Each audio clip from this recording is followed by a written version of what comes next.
नमस्ते दोस्तों, आप सभी का स्वागत है हमारे चैनल होम ब्लॉग पॉइंट पर। आज हम बात करेंगे एक ऐसी हकीकत की जिसे सुनकर आप सहमते रह जाएंगे। इंदौर से शुरू हुआ एक प्रेम सफर आखिरकार कैसे बदल गया खून की कहानी में। बने रहिए आप सब हमारे साथ। 11 मई 2025 इंदौर में राजा रघुवंशी, जिसकी उम्र तकरीबन 29 वर्ष, और सोनम रघुवंशी, जिसकी उम्र तकरीबन 25 वर्ष की, इन दोनों की शादी होती है। 20 मई तक परिवार में सब कुछ सामान्य लगता है। फिर दोनों 20 मई को मेघालय की यात्रा पर निकल पड़ते हैं।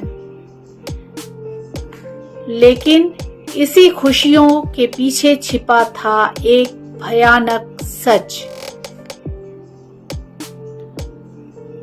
22 मई तक फोन पर संपर्क बना रहता है और फिर अचानक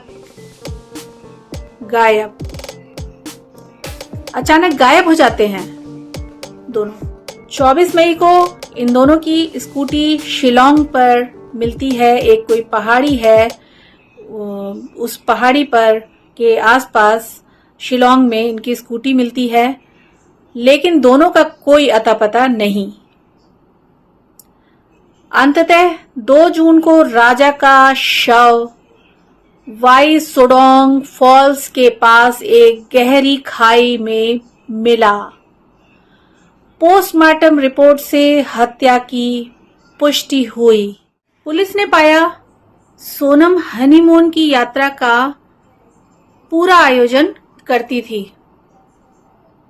यानी कि सोनम ने हनीमून की यात्रा का पूरा बंदोबस्त किया। टिकट का बंदोबस्त किया, ठहरने की जगह का भी बंदोबस्त किया, लेकिन वापसी की टिकट नहीं की। जांच में सामने आया सोनम के प्रेमी राज कुशवाहा, जो उसकी फैमिली की कंपनी में काम करता था। सोनम के प्रेमी राज कुशवाहा, जो उसकी फैमिली की कंपनी में काम करता था, उसने उसकी मदद की। आरोप है कि सोनम ने प्रेमी और कत्ल के लिए चार्ज किया था। 16 मई से ही हत्या की योजना चल रही थी। हत्या के लिए 20 लाख रुपए की सुपारी दी गई। इसके बाद हत्या अंजाम दी गई। हत्या के बाद से सोनम फरार हो जाती है। 8 जून की रात उसे गाजीपुर यूपी के एक ढाबे पर पकड़ा गया। 9 जून को मेघालय पुलिस ने सोनम की गिरफ्तारी की।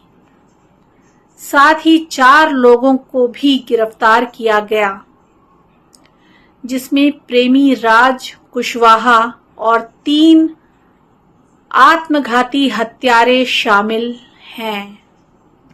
एक आरोपी अभी भी फरार है, पर अभी आज ऐसा सुना गया है कि वो आरोपी भी गिरफ्त में आ चुका है। राज कुशवाहा का वीडियो वायरल हुआ, जिसमें वह राजा की अंत्येष्टि के समय सोनम के पिता को सांत्वना देते दिखाई देता है, जो पूरे मामले को और जटिल बना देता है। यह मामला न सिर्फ एक प्रेम कहानी बल्कि एक ठोस साजिश बन जाती है। शादी, प्रेम, लालच, सब कुछ अपनी सीमा पार कर गए। क्या सोनम निर्दोष थी? क्या प्रेम कहानी में हत्या की साजिश छिपी थी? अभी जांच जारी है, फाइनल फैसले आने में वक्त है, लेकिन इतना तय है यह कहानी हमें एक सीमा बनाने की चेतावनी देती है। इस पूरी कहानी में जो चीज सामने आई है वो ये है कि अभी तक जितने भी साक्ष्य और जितनी भी जांच हुई है उसके आधार पर सोनम पर पूरा शक जाता है कि हत्या की साजिश उसके द्वारा रची गई है। अपने प्रेमी के साथ मिलकर के यह साजिश उसने रची है और उसको अंजाम भी दिया। लेकिन अभी जांच चल रही है और जो चीजें भी अभी सामने आई है उसके आधार पर यह है कि सोनम पूरी दोषी है। उस पर दोष इस वजह से भी आता है कि उसने हत्या से कुछ समय पहले या हत्या के बाद वो वहीं पर थी, शव के पास थी या अपने हस्बैंड के पास थी, और उसने उस वक्त अपनी सास से भी बात करी थी और जांच से ये भी पता चला है कि उसने यह सब कुछ किया है सिर्फ और सिर्फ वो उसका कुछ मांगलिक दोष था उसकी कुंडली में। उस दोष को मिटाने के लिए उसने यह शादी करी और उसके बाद हत्या को अंजाम दिया। ऐसा जांच से पता चला है अभी तक। दोस्तों, आपको यह वीडियो अगर जानकारीपूर्ण लगा हो तो लाइक करें, शेयर करें और चैनल को सब्सक्राइब करना नहीं भूलना। नीचे कमेंट बॉक्स में आप लोग जरूर बताएं कि इस मर्डर मिस्ट्री के बारे में आप लोगों का क्या कहना है। मिलते हैं नए वीडियो के साथ जल्द ही। नमस्कार।